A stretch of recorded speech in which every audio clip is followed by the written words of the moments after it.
नमस्कार, बहुत स्वागत है आप सभी का स्वराज एक्सप्रेस में। आप देख रहे हैं हमारा खास प्रोग्राम जनता मांगे जवाब। आपके साथ मैं हूं संयम जैन। देश के करोड़ों युवाओं का सबसे बड़ा सवाल, क्या पेपर लीक पर हमेशा के लिए रोक लगेगी? हर परीक्षा के बाद उम्मीद, फिर विवाद, फिर जांच और फिर राजनीति। लाखों छात्र सालों की मेहनत करते हैं, लेकिन कुछ मिनटों में पेपर लीक उनकी मेहनत पर पानी फेर देता है। इसे लेकर अब केंद्र सरकार ने बड़ा कदम उठाया है। परीक्षा प्रणाली में सुधार के लिए हाई पावर टास्क फोर्स का गठन किया गया है। सरकार का दावा है कि अब तकनीक, साइबर सिक्योरिटी और सख्त कानून के जरिए परीक्षा व्यवस्था को पूरी तरह पारदर्शी बनाया जाएगा। लेकिन विपक्ष सवाल उठा रहा है। विपक्ष का कहना है कि क्या ये युवाओं के गुस्से को शांत करने की कोशिश है? ऐसे में सवाल यह है, क्या सिस्टम वाकई बदलेगा या सिर्फ कमेटियां बनती रहेंगी? और क्या अब छात्रों को निष्पक्ष परीक्षा की गारंटी मिल पाएगी? करेंगे इस सब पर चर्चा। उससे पहले एक रिपोर्ट देखिए आप।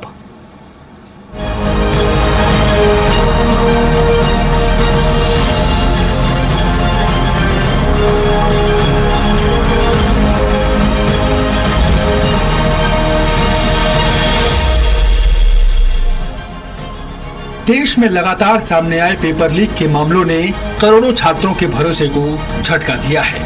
इसी चुनौती से निपटने के लिए केंद्र सरकार ने परीक्षा प्रणाली में व्यापक सुधार की दिशा में बड़ा कदम उठाया है। सरकार ने हाई पावर टास्क फोर्स का गठन किया है, जिसकी कमान इंफोसिस के चेयरमैन नंदन नीलेकणी को सौंपी गई है। सरकार का कहना है कि यह समिति परीक्षा प्रणाली को तकनीकी आधारित, सुरक्षित और पारदर्शी बनाने का रोड मैप तैयार करेगी, ताकि भविष्य में पेपर लीक जैसी घटनाओं पर प्रभावी रोक लगाई जा सके।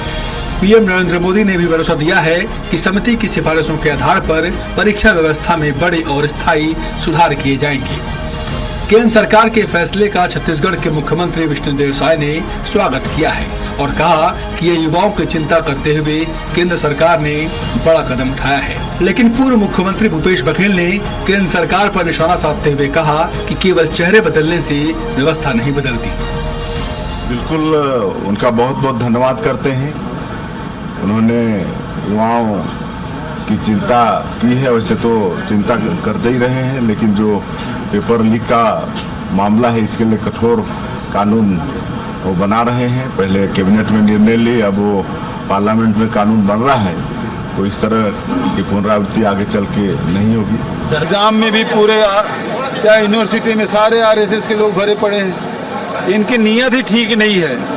ये अपने आदमियों को भरना चाहते हैं, तो अपने आदमी भरने के लिए वो किसी स्तर पे जा सकते हैं। प्रधानमंत्री जी भले टास्क फोर्स बनाए, लेकिन जब तक के आरएसएस के लोगों को वहाँ दखल रहेगा, ये सिस्टम सुधरने वाला नहीं है। उप मुख्यमंत्री अरुण साव ने भी सरकार के फैसले का समर्थन किया। उन्होंने कहा कि बीजेपी सरकार युवाओं के भविष्य को सुरक्षित करने के लिए लगातार कदम उठा रही है। वहीं कांग्रेस ने सरकार के फैसले पर सवाल खड़े किए हैं। प्रदेश कांग्रेस अध्यक्ष दीपक बैज ने कहा कि टास्क फोर्स बनाने से कुछ नहीं होगा। न केवल परीक्षा में गड़बड़ी को लेकर कड़े कानून बनाने के लिए विधेयक लाने का निर्णय किया है, वरन एक विशेषज्ञ समिति भी बनाई है। भारतीय जनता पार्टी हमेशा युवाओं के अच्छे भविष्य के लिए निर्णय करके काम करती है। जिस तरह से ये टास्क फोर्स गठन कर रही है, ये सिर्फ युवाओं के आक्रोश और सरकार ने अपना जनाधार और विश्वास खो चुका है, उसको डैमेज कंट्रोल करने के लिए ये टास्क फोर्स गठन किया है। उसका फायदा देश की आम जनता और युवाओं को नहीं होगा। अब नजर टास्क फोर्स के गठन पर नहीं, बल्कि उनके नतीजों पर होगी। सरकार का दावा है कि नई व्यवस्था परीक्षा प्रणाली को सुरक्षित, पारदर्शी और भरोसेमंद बनाएगी, जबकि विपक्ष इसे युवाओं के बढ़ते आक्रोश के बाद उठाया गया कदम बता रही है। ऐसे में सबसे बड़ा सवाल यही है कि क्या इस पहल से पेपर लीक पर सचमुच में स्थायी रोक लग जाएगी, या फिर छात्रों को निष्पक्ष परीक्षा के लिए आगे भी इंतजार करना पड़ेगा। जवाब आने वाला वक्त और व्यवस्था में होने वाले बदलाव ही देंगे। स्वराज एक्सप्रेस के लिए रायपुर से दिलीप साहू की रिपोर्ट। तो सुधार की कोशिश सरकार कर रही है, लेकिन कितनी कारगर है उस पर ही चर्चा हम करेंगे। हमारे साथ खास मेहमान जुड़े हुए हैं। मुकेश शर्मा बीजेपी प्रवक्ता हैं, स्वागत है आपका। नितिन भंसाली कांग्रेस के प्रवक्ता हैं, आपका ही बहुत स्वागत। और साथ में मौजूद हैं धर्मेंद्र जायसवाल वरिष्ठ पत्रकार हैं।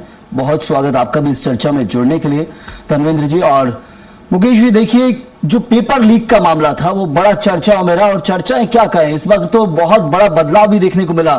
शिक्षा मंत्री को हटाना पड़ा है आपको, क्योंकि धरना प्रदर्शन हुआ, आंदोलन हुआ, और आंदोलन को लेकर जरूर पहले सवाल उठे, लेकिन अब शिक्षा मंत्री को जब हटाया गया तो उसके बाद कहीं सुधार कितने हद तक हम देखें, विश्वास वो चाहिए। चलिए, युवाओं ने एक लक्ष्य ले लिया था, शिक्षा मंत्री को हटाना है, और शिक्षा मंत्री को हटा दिया गया आखिरकार। लेकिन सबसे महत्वपूर्ण है कि विश्वास कैसे दिलाएंगे देश की जनता, प्रदेश की जनता, क्योंकि उसको लेकर विपक्ष अभी भी आरोप लगा रहा है कि आखिर कैसे, चेहरे बदलने से काम नहीं होगा। क्या विश्वास, क्या आधार है इन सबका? देखिए, निश्चित रूप से सरकार पहले भी युवाओं को लेकर गंभीर रही है। हमारे सरकार में और अभी भी हम ये कि युवा जो चाहते थे कि ये परीक्षा की पद्धति में मूलचूल परिवर्तन आना चाहिए, और ये जो पेपर लीक जैसे प्रॉब्लम भविष्य में ना हो, इसको लेकर सरकार ने पूरी गंभीरता दिलाते हुए एक हाई पावर्ड कमेटी का गठन किया है। और उस कमेटी में सारे एक्सपर्ट लोग हैं जो अपना राय देंगे। उसमें नंदन नीलेकणी जैसे लोग, जो कभी आधार कार्ड जिनके सुझाव के आधार पर बना, और आज देश में आप देख रहे हैं किस तरीके से आधार कार्ड का उपयोग हो रहा है, हर जगह उसकी उपयोगिता दिख रही है। ऐसे लोगों को साथ में लेके और ये इस प्रकार की कमेटी बनी है, और निश्चित रूप से आने वाले टाइम में ये जो पेपर लीक जैसे मामले हैं, इससे छुटकारा मिलेगा। और सरकार इसके लिए पूरी तरीके से गंभीर है। हम एक बिल भी लेके आ रहे हैं जिसमें फास्ट ट्रैक के माध्यम से केस चलेंगे, और 3 महीने के अंदर सब कुछ ये निर्णय आ रहेगा। तो सरकार युवाओं को लेते पूरी तरीके से गंभीर थी, है और रहे। नहीं, लेकिन वो तो अभी जो आंदोलन के बाद देखने को मिला है कि इतनी गंभीरता की आप बात कर रहे हैं, वो आंदोलन के बाद क्या है, समझे कि अब जागरूकता आ रही है सरकार के अंदर कि युवा जागृत हो चुका है, युवा भी मुद्दा उठाता है और उसके कारण परिवर्तन होता है।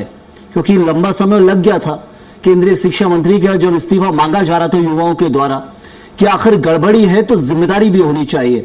क्या ये हाई पावर टास्क फोर्स, कैसे विश्वास समझे? क्योंकि हमने देखा है नाम बढ़े, जैसे आप बता रहे हैं कि चेहरे बदलेंगे, वैसे ही हमें लग रहा है नाम भी बढ़ रहा है। टास्क फोर्स, फिर उसमें हाई पावर जोड़ दिया गया। क्या नाम बड़े कर देने से काम बड़ा हो जाएगा? ये भी एक सवाल है, क्योंकि हाई पावर टास्क फोर्स मतलब अब लग रहा है कि गलतियों की कोई गुंजाइश ही नहीं रहेगी भविष्य में। क्या वाकई विश्वसनीय है? हम रिजल्ट डिलीवर करने वाले लोग हैं।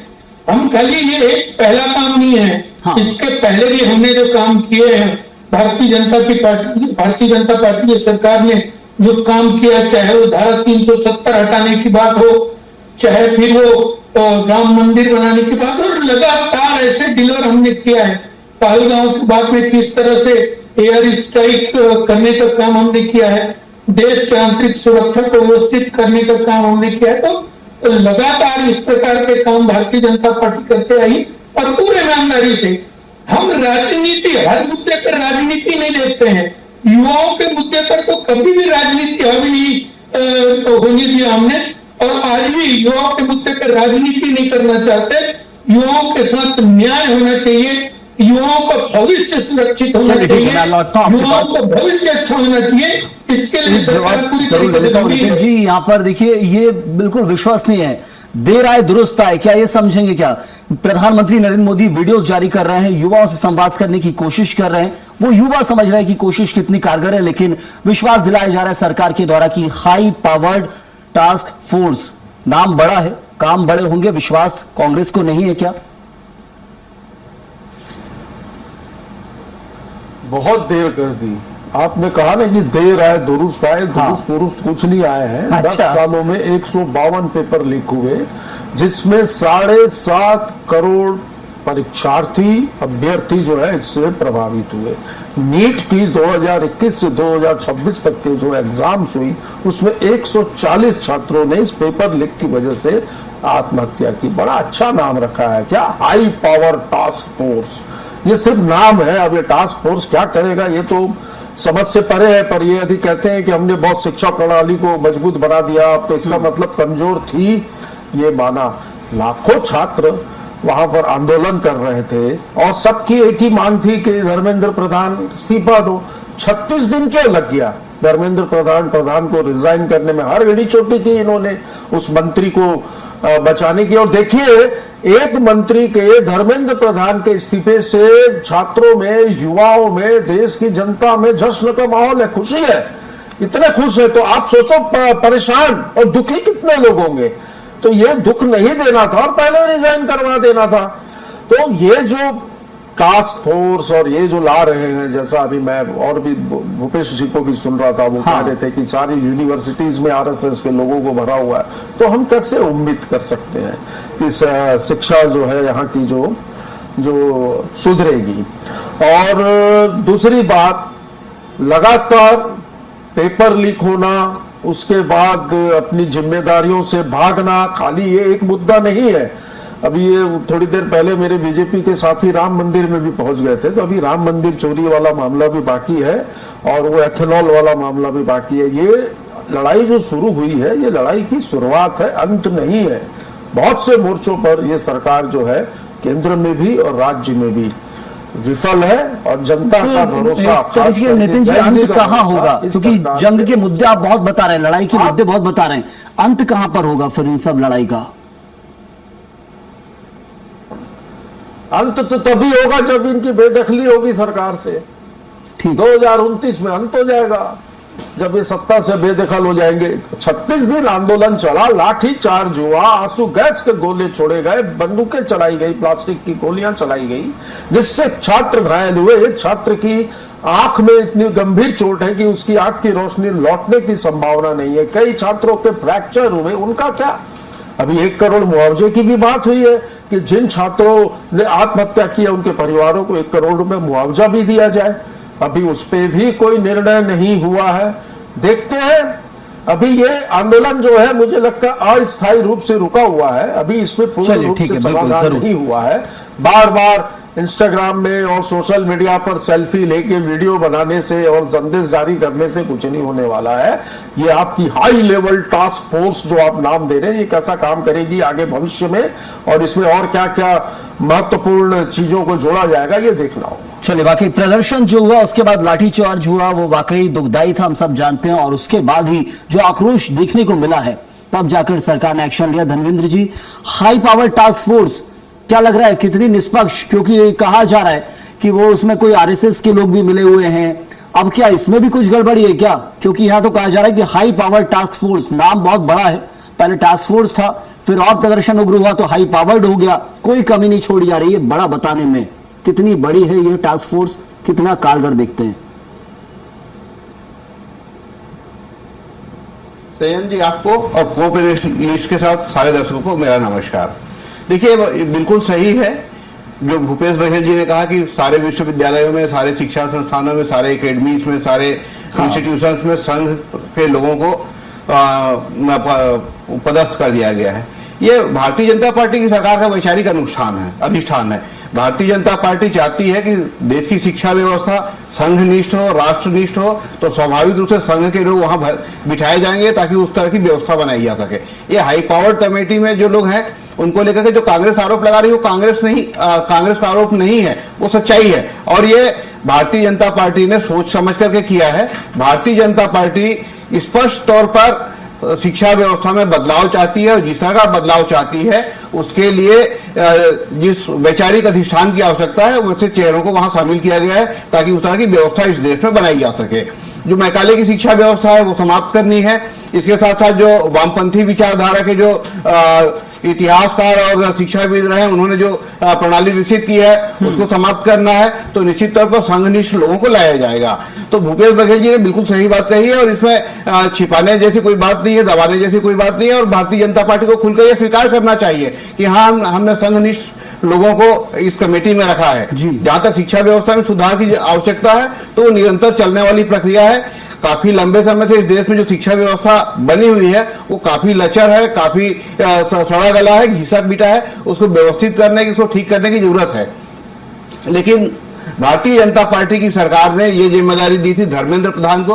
उन्होंने कोशिश की इस दिशा में आगे बढ़ने की, और लेकिन उनसे कुछ लगातार गलतियां हुई, तो उन गलतियों का खामियाजा उनको भुगतना पड़ा और आखिर वो विदा हो गए हैं। अब जो प्रहलाद जोशी आए हैं तो धर्मेंद्र प्रधान से ज्यादा संघनिष्ठ व्यक्ति हैं। संघ के प्रति आस्था उनकी धर्मेंद्र प्रधान से कई गुना अधिक है। और प्रधानमंत्री खास भी है बहुत, से सीधे नहीं आते हैं। लेकिन खास चीज है ना कि धर्मेंद्र जी शिक्षा व्यवस्था कौन सी थोपना चाहते हैं। अब वो तो देश ने चुनाव कर लिया है, सत्ता में है, तो जो शिक्षा व्यवस्था में बदलाव चाहते हैं, मूलभूत हो या जो भी चाहते हैं वो तो आएगा।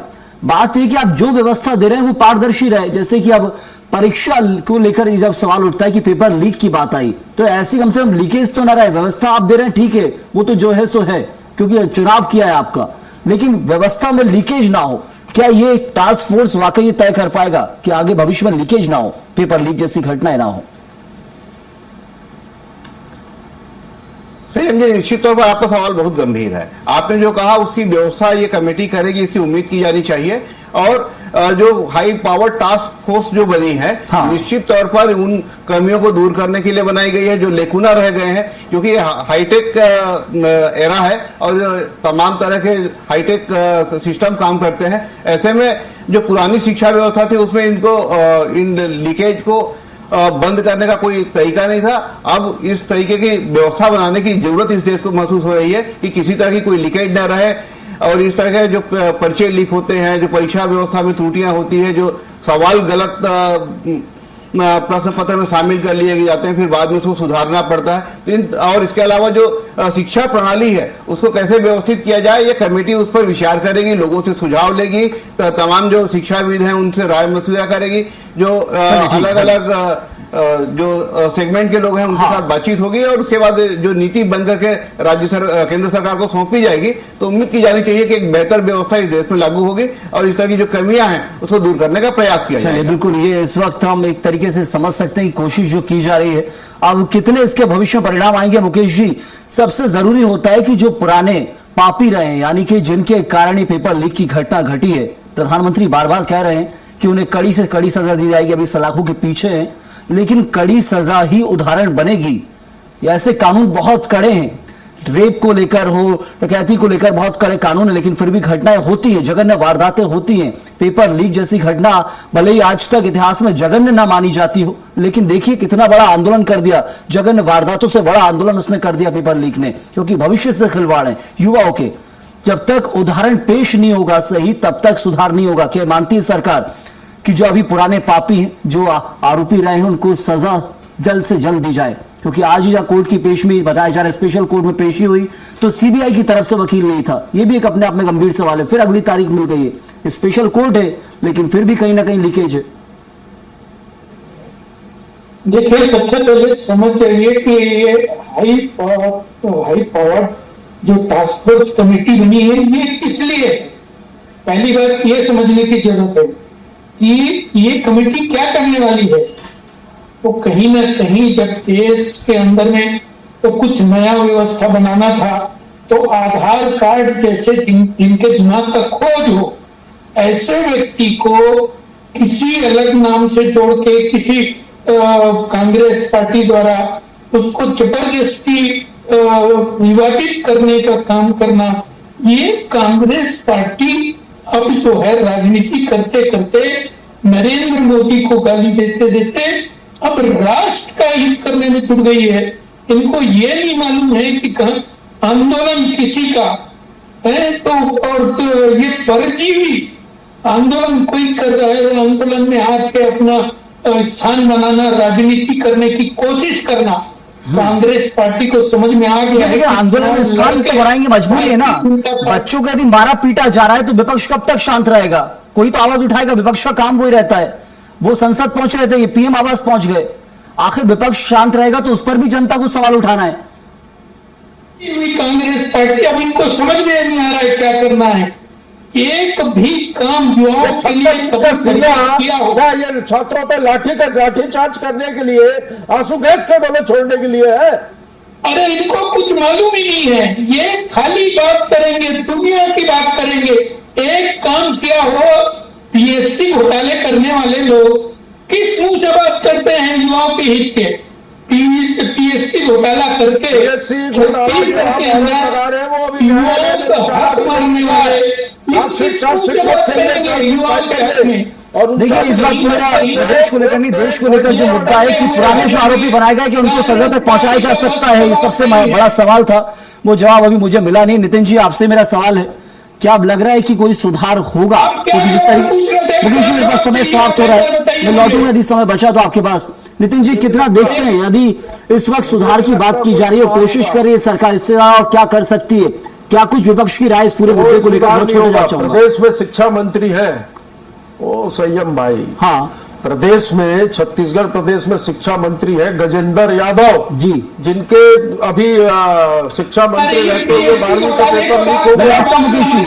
टेलीग्राम फिर से परीक्षा करवानी पड़ी। दूसरी बात, धर्मेंद्र प्रधान का इस्तीफा होने के बाद गजेंद्र यादव ये कहते हैं कि धर्मेंद्र प्रधान को इस्तीफा नहीं देगा। तो क्या पार्टी इसके गजेंद्र यादव के बयान को संज्ञान में लेगी कि जो पूरी पार्टी लाइन से अलग हट के जो बयान दे रहे? देश में पहली बार ऐसा हुआ नीट का पेपर लीक होने के बाद, जब दूसरी बार पेपर हुआ तब रक्षा मंत्रालय को पेपर ले जाने की जिम्मेदारी थी। जरूर। तो शिक्षा विभाग का काम भी रक्षा मंत्रालय कर रहा है। इनकी सिस्टम तो देखिए। और आपने सिस्टम की पोल खोली थी, वो तस्वीरें जरूर आई थी उस वक्त। और ये सवाल अपने आप में है कि आखिर जब ऐसी वक्त और ऐसा दौर आ गया है कि एयरफोर्स के जरिए पेपर भेजने पड़ रहे हैं, तो समझिए कितना बड़ा लीकेज, और लीकेज एक जगह तक नहीं है। इस वक्त धर्मेंद्र जी देखिए, अब व्यवस्था में सुधार की कोशिश ही है, मांग की गई, आंदोलन बड़ा था, अभी फिलहाल मध्य में खत्म होने को आ गया है। एक अंतिम सवाल जो मेरा आपसे है, क्या लग रहा है कि इस तरीके की व्यवस्था से लीकेज खत्म होगा? मेन चीज है लीकेज।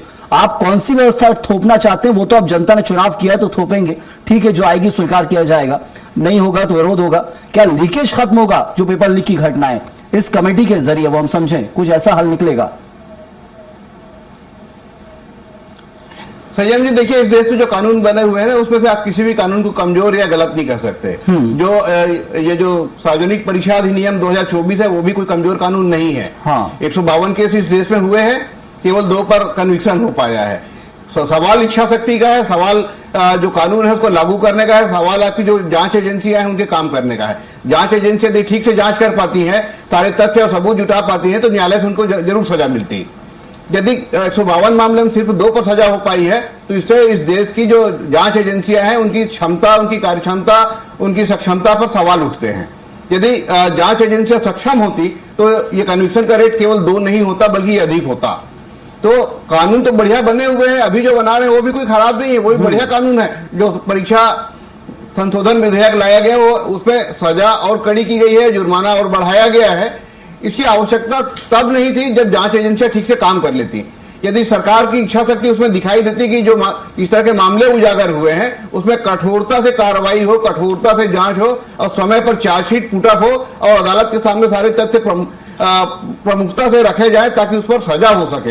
यदि ये कराने में सरकार सक्षम है तो कानून कोई भी कमजोर नहीं है और उसका फायदा मिलता। बिल्कुल, कानून बना देने भर से, नई कानून लेकर के आने से या कुछ नया कर देने की चाहत दिखाने भर से कुछ नहीं होने वाला है। चले, बिल्कुल धर्मेंद्र जी, काम करने की इच्छा शक्ति होनी चाहिए, इच्छा शक्ति का को सफल क्रियान्वयन होना चाहिए। जरूर जरूर घूम फिर के हम वहीं आ जाते हैं जहां से शुरू किया जाता है। कड़ा कानून बना दिया क्योंकि आंदोलन था, लेकिन कैसे लागू होगा, वो लागू करने की जो प्रणाली और प्रक्रिया है उसमें ही सबसे बड़ा लीकेज और खोट है, उसमें सुधार होना बहुत जरूरी है। और हमेशा ही देखने को मिला है, आपने एक मेन चीज का जिक्र किया कन्विक्शन का। कन्विक्शन इतना लो है तो समझ के चलिए, बीते उदाहरण हमारे सामने की सजा किनको होती है, जेल में से जमानत पर रिहा हो जाते हैं, वो हमारे यहाँ का ये अब तक आईना रहा है। फिर भी हम देखते हैं उसके बाद भी सुधार नहीं करते हैं। कानून नए नए ला रहे हैं लेकिन जमीनी स्तर पर उनका हालात बहुत खराब है, ये सोचना बहुत जरूरी है। बहुत शुक्रिया अदा करूंगा आप सभी का, मुकेश जी आपका, नितिन जी आपका भी धन्यवाद और धर्मेंद्र जी आपका भी बहुत बहुत धन्यवाद चर्चा में जुड़ने के लिए। परीक्षा व्यवस्था में सुधार के लिए फिलहाल हाई पावर टास्क फोर्स का गठन हो चुका है, लेकिन इस फैसले पर सियासत तेज है। सवाल यही है, क्या यह पहल वास्तव में छात्रों के भविष्य को बेहतर बनाएगी या फिर राजनीतिक आरोप प्रत्यारोप के बीच असली मुद्दा पीछे छूट जाएगा? फिलहाल इस बहस में इतना ही। आप बने रहिए स्वराज एक्सप्रेस के साथ।